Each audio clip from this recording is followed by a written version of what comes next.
Білім алу ағымға қаршы езуге тең. Туқтап қалсаң, сені кереге елді. Әлгі Қытай мәқалі бик тирен мәғнәгә ие. Шыннан да, өз-өзіңні үстіру, өз біліміңні көтеру үстінде эшләүдә туқталып қалырға ярамый. Бала шақта да, үлкен яштәді. Исәнмесез эфирда білім дүниясы. Алдағы минутларда. Мәгариф өлкәсенә кагышлы фикерләр, мәгърифәт министрын Казанда нәрсә белән шаккаттырганнар?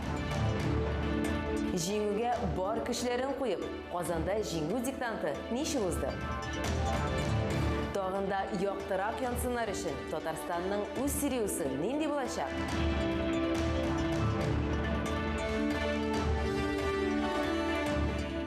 Россия мәгариф тармагының 2030 елга кадәр тормышка ашырылырга тиеш 3 максаты бар.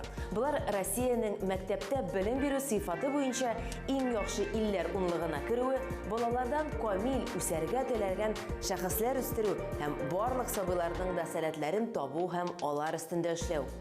Нәкъ менә әлеге юнәлешләр Россия президентының ил күләм мәсьәләләр буенча указында урын алган.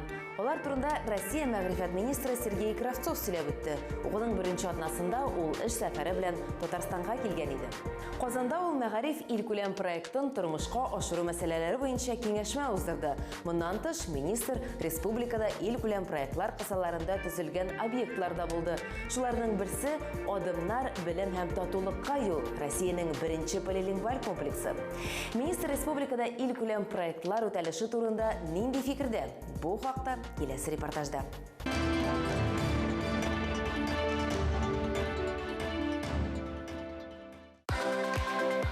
Татарстан мәгарифендә яңа эшер башланды. Адымнар комплексы ачылуны шулай дип бәялиләр. Әлеге полилингваль мәктәп татар, рус һәм инглиз телләрендә белем бирәчәк. Шул телләрне тирәнтен өйрәтәчәк. Для нас полилингвальная школа — это не просто изучение языков, это когда каждый язык становится средством познания мира. Адымнар күп телләрне өйрәтү комплексын булдыру Татарстан дәүләт киңәшчесе Минтимер Шәймиев тәкъдиме. Яңа буын дөнья күләм көндәшлеккә әзер булырлык белем алырга тиеш ди ул. Это хорошее начало, я вам должен сказать. Хорошее начало, и это путь к конкурентоспособности в современном мире.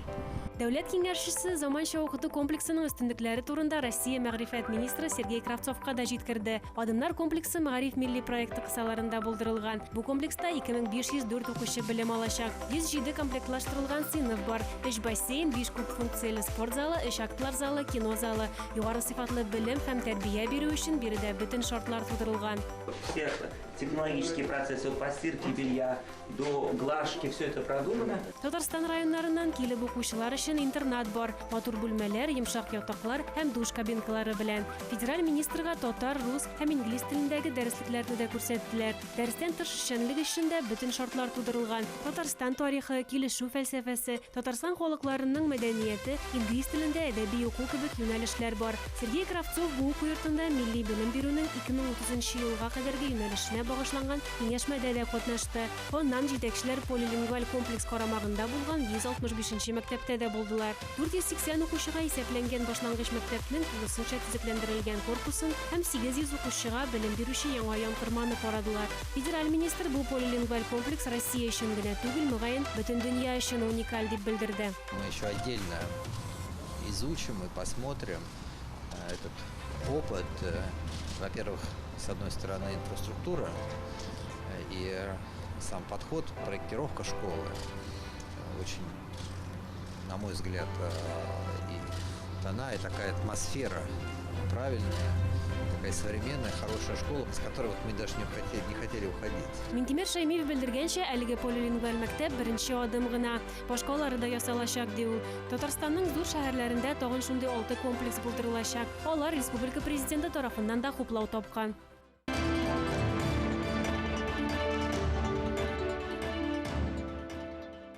Татарстанның 75 мәктәбе җиңү диктанты бөтен Россия акциясендә катнашу мәйданчыгы булды.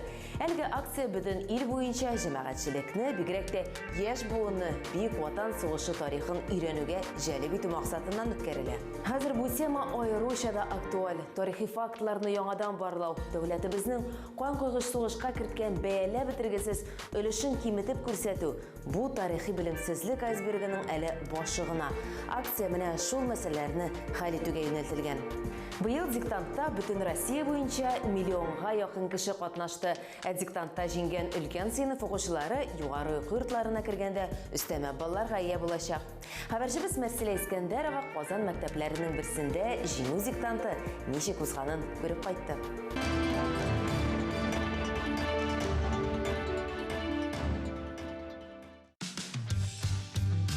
Рәсәй күләм җиңү диктанты үтте. Әлеге чараның төп максаты Бөек Ватан сугышы тарихын тирәнтен өйрәнү һәм яшь буынга тарихи-патриотик тәрбия бирү. Диктант Победы проводится в формате тестирования. Татарстан Республикасында җиңү диктанты үткәрү өчен 88 мәйданчык җәлеп ителгән. Аларның 75-е гомуми белем бирү оешмалары базасында, ә 2-се музейларда уздырыла. Чара шулай ук ябык мәйданчыкларда, завод базасы, көч структуралары һәм хәрби үзәкләрдә оештырылган. Монда һәр кеше үзенең белемен бәялый ала, бөек җиңүгә багышланган, бөек җиңү турында, Ватан сугышы турында белемнәрен бәялый ала. Монда күбрәк белем ала бу чарада. Безнең өчен гомерләрен дә кызганмаган әби-бабаларыбызның истәлеген саклау иң төп бурычыбыз. Тыныч көннәр, матур тормыш, аяз күк йөзе өчен һәр даим аларны хәтердә сакларга тиешбез. Җиңү диктанты 2019 елдан үткәрелә башлады. Узган елда Татарстан Республикасында әлеге чара 8 төбәк мәйданчыгында узды. Анда 795 кеше катнашкан һәм Ярчаллының 2нче гимназиясен тәмамлаган Булат Зәхретдинов бер хатасыз 20 биремне эшләп җиңү яулаган иде. Мәскәү шәһәренең җиңү парадында катнашу бәхетенә дә иреште ул. Быел исә 4500-дән артык кеше катнашты. Татарстанда хәтта 7000-нән артык кеше җиңү диктанты биремнәрен онлайн режимда үтте. Увлекательный такой довольно-таки содержательный тест, то есть действительно знание. Шуннан да белемне тикшерү өчен бик мавыктыргыч, шактый эчтәлекле тест. Сораулар арасында илебез һәр гражданины белергә тиеш мәсьәләләр бар иде. Әмма биремнәр арасында тарих белән тирәнтен кызыксынучылар гына җавап бирә алырлык сораулар да очрады. Безнең барыбызның да күз алдында булган һәйкәлләр, архитектура биналары белән бәйле мәсьәләләр бик күп булды. Миңа тест бик ошады, чыннан да кызыклы булды. Һәр катнашучыга да бары тик яхшы кичерешләр генә тудыргандыр.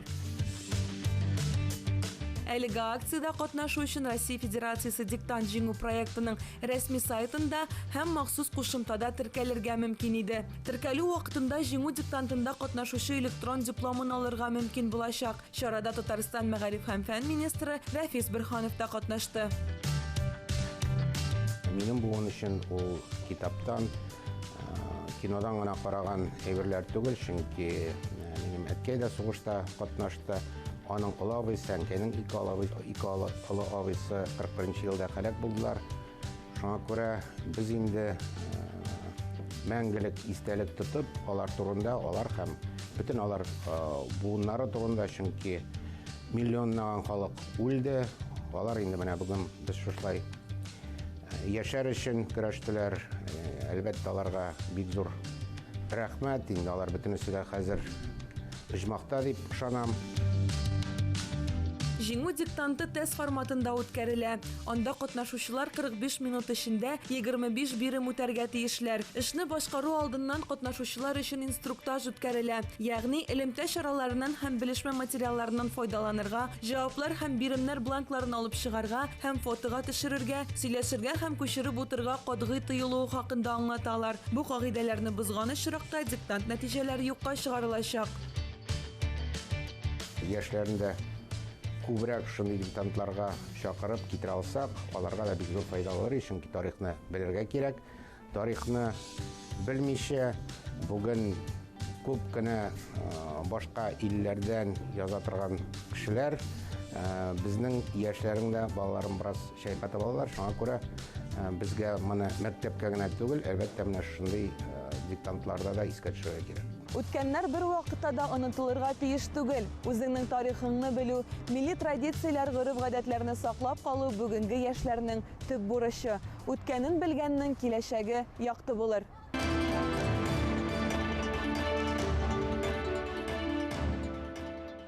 Яңа уку елының бірінші күнінде Казанда сәләтле балаларны һәм яшьләрне барлау һәм аларга ярдәм итү буенча республика үзәге ачылды. Ул Sirius белем бирү үзәге модели буенча эшләячәк. Без аның турында узган программаларда сөйләгән идек инде. Ниһаять, без сөйләп кенә калмыйча, талантларны нинди шартларда үстерәчәкләрен дә күрсәтә алабыз. Республика Олимпиада үзәгенең гамәлдәге бинасына Казан политехника көллияте бинасы һәм тулай торак кушылды. Биредә лабораториялар комплексы булачак һәм белем бирү сменаларында катнашучылар яшәячәк. Әмма иң мөһиме яшь генийлары өчен әзерләнгән программалар һәм белем бирүче мөгаллимнәр. Булар хакында Гөлфия Гобайдуллина сюжетында.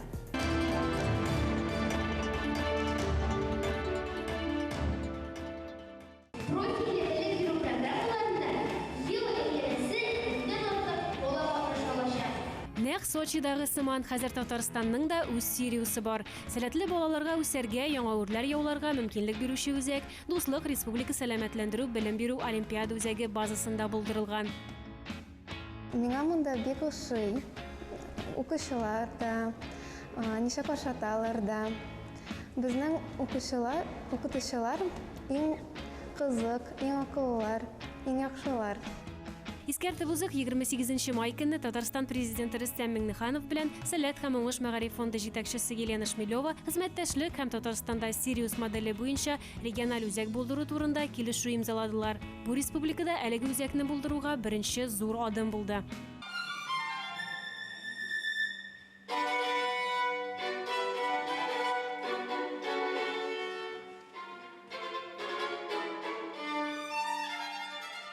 Барлыгы үзәктә 90 бала 21 көн дәвамында үз өлкәсендәге белемнәрен ныгытачак, күнекмәләрен үстерәчәк. Һәр бала да бирегә эләгә алмый сайлап алу этапларын узган иң-иңнәре генә белем бирү үзәгенә килү бәхетенә ирешкән. Мәсәлән, Ихтияр Кыямов җиңел атлетика йолдызы. Мин бу лагерь турында тренер әйткәннән соң белдем. Ул мине чакырды да, мин үземнең документларны җибәрдем, дипломларны. Мин Россия соревнованияларында җиңгән идем, шуңа күрә мине монда алдылар. Монда инде иң яхшы спортсменнарны гына чакырдылар. Безгә монда спортсменнарга бөтен әйбер эш инде, самый главный тәмле итеп ашаталар.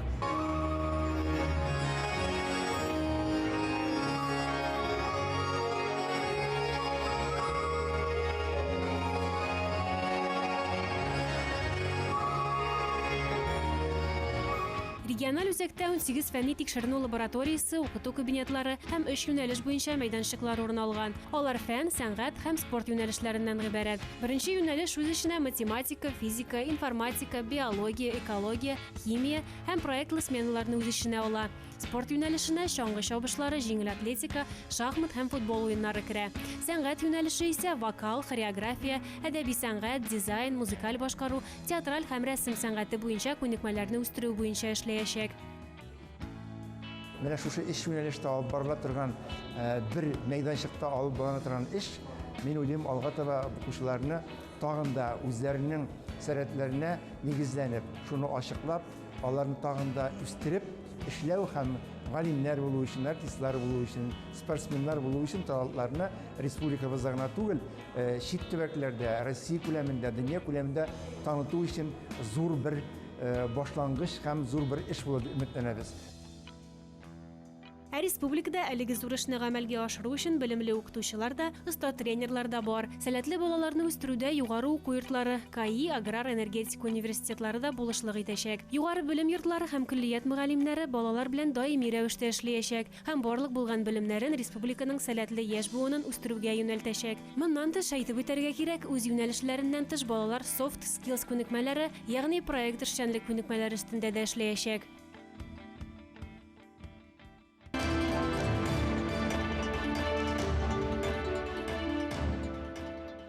Безнең социаль челтәрләрдә аккаунтларыбыз бар, сезне шунда көтеп калабыз.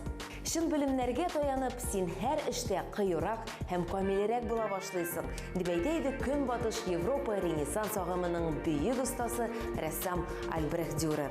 Алга омтылыгыз, тормышта үсәргә ярдәм итә торган белемнәргә тартылыгыз.